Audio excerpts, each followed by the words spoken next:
خانه بیا پلیس و قاسبی ده ارمغانی برامشم مکن دامی توانی آی بیه علی بیجا سگه عمر بخون گیلکی نه بنوشتم داغ مریم همون چادری بیدن چادر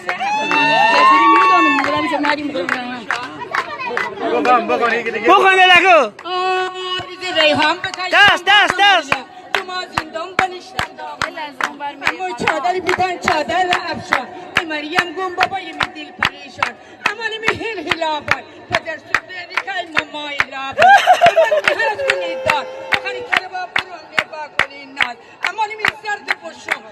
ریکای مرم تیغور بماشو ریحان بکشتم باغ مریم تو ما زندان بنشتم داغ مریم همو چادر بیتن چادر افشان می مریم گم بابایی می دل پریشان آفرین هدی اما بخون هدی باید آی خداوندم در آقا نمه جا بدین آقا فکر پدر گی فکر مادر گی سلی خورم از دست افسر خدایا این دو سال چه میره بسر چطور بکش منم یک باو سربازشه چطور طاقت بیدارم 24 ماه خداوندم به نگارا ببردن امیدی میروزیگارا ببردن امیدی میروزیگارا چرخ گرده مرم مسلم میشیدارا ببردن امانی میهنس کنید دار مخانی تربا برو مبا کنید نار امانی زرد بوشم لکای منم تی قربان باشم آفرین واقعا دستش نکنه دست آره ریبونم در نکنه انشالله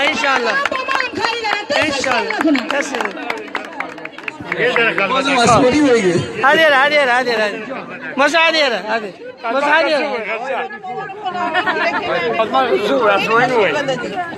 ایتا ازنگاری بخونه ازنگاری آخه نگار نازنی میمین برگمشت برگشت بود یار شیرین زبان برگشت از این بالا نیا کشتن شبی تو بیزار حیفا جوان برگشت بود که لیلی سر کشید از خیمه بیرون گیرم اون کاسرا دست مجنون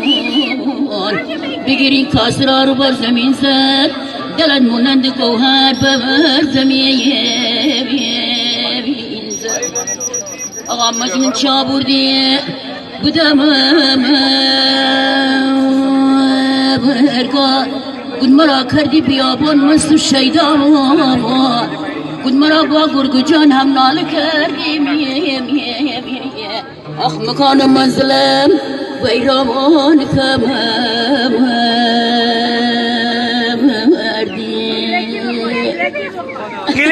گیلکه خواهشو هیچی نگی این عزیز نگاری خونده بده هیچی نگی خواهش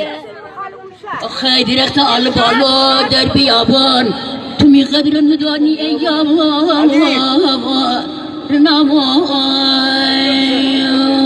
رادان بود هزاران تو مسنسب یار داشتم همه از خاطر تو بگذاشتم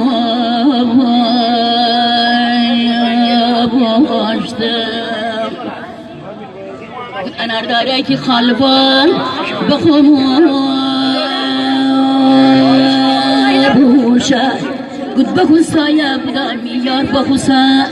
بخون سایه تو یاره پور بیسیا بار مرا میار نشینیم که دماغ کبنار عزیز طالقان میریزه دندان بخون حوالا مثل بذار این بچه ها اینجوری بشینن باشه ما از این فرصت استفاده میکنیم اونا هم برنامهشون عوض میکنن شروع میکنن که هوا گرمه نخونن میخونه اونا هم باید بخونن دیگه باشه آره هدی های باید نمه باشه مرسی متشکرم خودت معرفی ندیگه از خانم